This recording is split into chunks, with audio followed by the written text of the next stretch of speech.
This is even better than we thought, as we have multiple Toronto Maple Leafs updates, and one of them in particular is very encouraging and could pay big dividends going forward. We're also going to break down John Tavares and William Nylander. We have a couple updates on their front ahead of tonight's game. Stay tuned for all that in this episode, but before we get to it, quick reminder, hit the subscribe button. If you're a part of the percentage that aren't subscribed to the channel, make sure to hit that button. About 70% of you who are watching are not subscribed. We're on the road to 14,000 subscribers, and this is the place to be for daily Leafs content. But Darius, a lot to go over today, specifically regarding, there's a lot of different things. William Nylander, we have an update in his front, Tavares, and the biggest piece of news today is Joseph Woll. He is getting close to a return, and with the way that the Toronto Maple Leafs goaltending situation is right now, it's going to become interesting very, very quickly. But let's start with William Nylander, because the Leafs do play tonight against the Los Angeles Kings, and after yesterday, and at yesterday's practice, they basically said that William Nylander's up in the air. Didn't seem super optimistic that he's going to play. He's dealing with an illness. And today, he said that William Nylander is feeling better and is a game time decision for tonight. So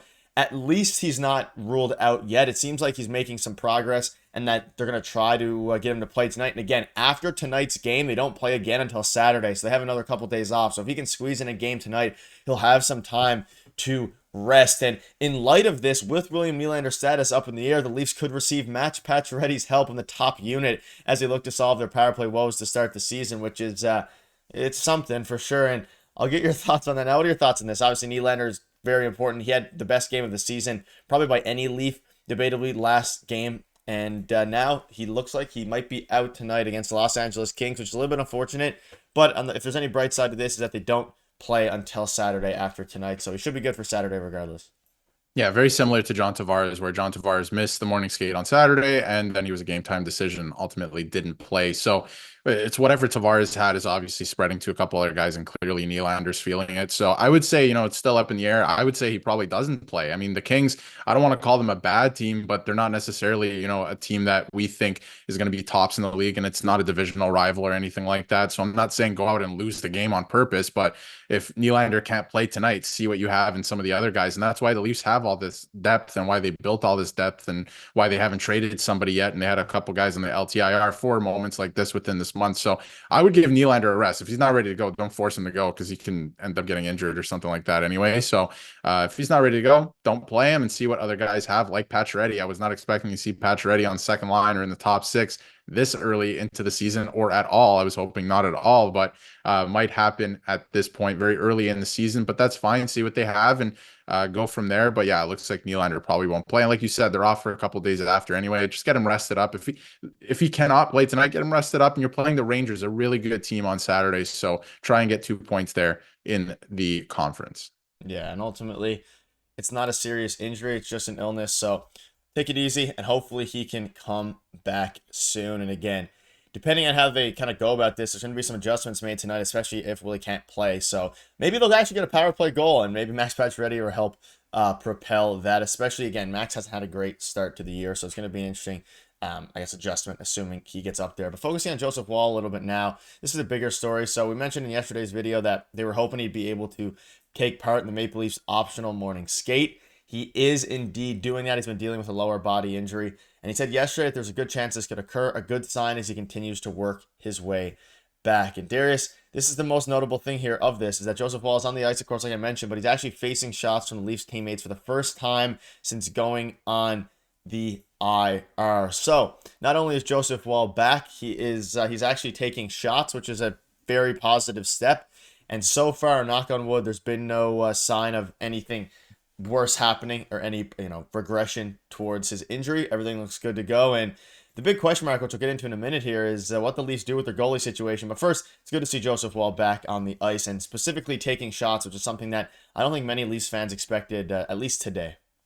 Yeah, it's a good sign that he's back on the ice. And we talked about it yesterday, and something that I've been thinking about the last 2 days since we've kind of heard that, he would be making his way back into possibly the lineup and obviously morning skates and skating with teammates and stuff like that, is there's a much bigger story here, I think, because this is a player, like I mentioned in our video yesterday, didn't really play in the preseason. And I'm wondering now, looking back, and obviously hindsight's 2020, but was he already feeling this in the preseason? Was he already dealing with something that they knew of and they didn't want to play him too much just to see how he progressed? And obviously now that the season started and the games count and all that, they, obviously have kept him out and he's been on the IR. Did they know that something like this was already creeping up and he was dealing with some stiffness, right? So I think there's a bigger story here. Yes, he's coming back into the lineup, and obviously Hildeby will go back down, and he's going to be, with Stolars. But are you going to give him the starting position right away, as he was slated to be when we were talking, before preseason and in preseason?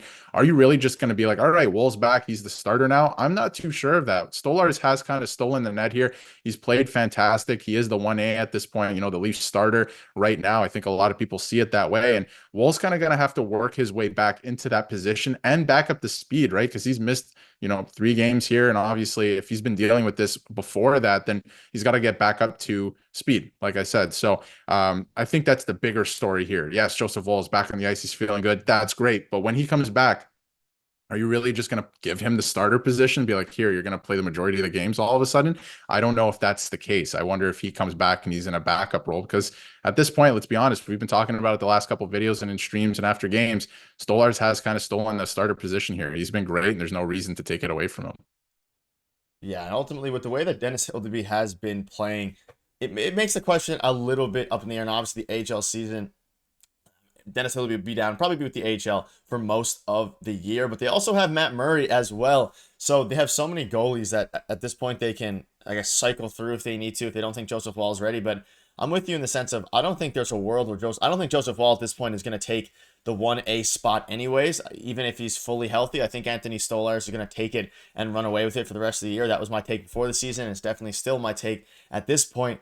But I just want to see Joseph Woll be able to be the 1B goalie, the backup, still play 30, 35 games, maybe 40, but probably more so at this point, 30 games, and just let Stolars take the reins the rest of the way, because he looks very composed. Last season, Stolars had one of the best, advanced analytics seasons of any goalie in the NHL, and if he can sustain that over not even a full 82 game season, maybe 40, 45 games, just still an increase over his workload at any point of his career, but not too much. I think he's going to be the 1A goalie going forward, and it's going to be interesting to see. So let us know in the comments your thoughts are on that. But one other quick note is John Tavares. He is back on the ice this morning at the Leafs optional skate, working to get back up to speed after being out due to illness. And again, he was probably the one who is going through the clubhouse, of course, but William Nylander is obviously out, probably. But John Tavares is coming back, which is a very good sign. And again, like we mentioned earlier, William Nylander actually isn't on the ice today, even though Craig Berube said he's a game time decision. He isn't on the ice, so that's probably why we're kind of leaning towards the fact he won't play. But John Tavares is back after his game off. What I'm curious to see now is how the lines start to shake up with John Tavares, because that second line looked extremely good in the last game in John Tavares' absence. I wonder if they change anything up there to keep a similar second line to last game, or most likely they go back to what they did in the first couple of games. Well, I think if Nylander's playing tonight, because it is still a possibility at this point, just because he missed the skate doesn't mean he's not going to play. It depends how he feels later. But assuming, that he won't play, Tavares is going to be the second line center, and they'll find somebody for the wing. Maybe Robertson will get a promotion tonight, right? Maybe they'll take a look at that and really go all offense like they have been with that line. But like you said, the line looked really good on Saturday, but I don't think they're going to, go to something like that because Tavares is back anyway. And it obviously looks like he will play tonight. It looks like he's really, coming around on whatever he had. So I think the question is, who do they put in Nylander's spot if he doesn't play? Because it's looking more likely that Nylander won't play at this point. And maybe it's Robertson. Maybe give him a spot. We talked about Pacioretty as well, but it could be McMahon. We don't know at this point, right? It could be a lot of players, but with Tavares being back, I don't think they're going to experiment too much. I think they're just going to find another winger to put there. Yeah, and we will see tonight. So let us know in the comments what your thoughts are on all of this, and hopefully the Toronto Maple Leafs can take care of business against the Kings, and we'll see you later for a stream.